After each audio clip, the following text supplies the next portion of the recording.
veggies and things, I got smashed with insects, and I was like, I haven't seen insects for years, and I was really upset because I was like, what's going on here? Like, these paddocks having all these things going on for them.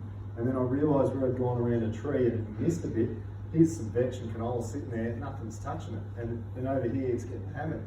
Where I put the turbine out has created that stressful environment for the plant to grow through, sent off signals, insects are coming in to do their job. So, and that's part of the trouble. I remember when we stopped using Treflan, it was last year we had a knife point press wheel and it was in a barley crop, and they said, oh, this is your last year using Treflan, so you better use heaps of it, you know. Well, and so we put it out, sowed the barley, but when I backed into the corner with the boom spray, the GPS spun around because it thought I was going that way. So when I started, for a minute, it thought I'd already sprayed there and it shut off, and then it got going and then it turned on.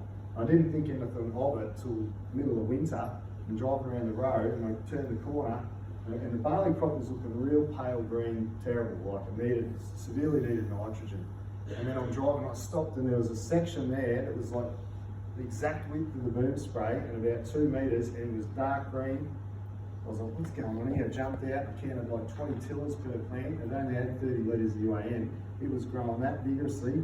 I pulled back the canopy and you could see bits of ryegrass, but they were really struggling. And I realised that was the only place in the paddock that didn't get Treflan. And what's happened is Treflan, when it's got wet into the root zone, prunes the roots. In America, they use Treflan to control wheat and barley in their corn to stop. And they go, you bloody Australians are putting Treflan on your wheat and barley. And that's what they use to get rid of it. But it's allowed to be done if you have a knife point press wheel and throw the chemical out of the soil. And so, hadn't we had that little spot, I would have just seen the paddock and gone, I need more nitrogen. Let's put some more nitrogen on. It's deficient. It wasn't deficient in N, it was deficient in oxygen. It couldn't breathe in a saturated soil because it didn't have a root system. And that's what oxygen in your soil is key. If we can get great, real flocculated, structured, good soils. I see it all the time when you get that cloud pan, you dig it in the winter when it's wet, the roots, you've got a sheet of water laying on that hard pan and the roots are all going sideways and they're pruned, and then the plants are starving for oxygen, so you can hide a lot of this stuff with some of the products like nitrogen, fungicides. It hides up all the stuff we're not doing probably right in a way.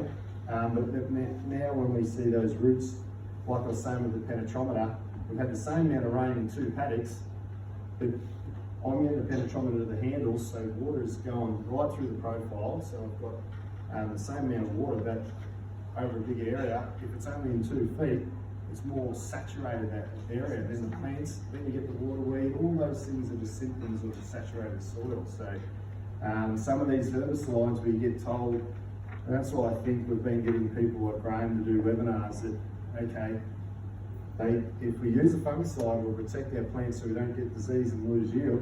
What's the detrimental effect of that though? And is there another option that we can do that will help us maintain yield but actually improve our system? And that's where I think we've got to start looking and asking questions, because a lot of these things we get sold, well, they may protect us from disease and therefore give us greater yield, but we can get that another way that doesn't kill things. Right, I think that probably does us for questions today. Yeah. I really want to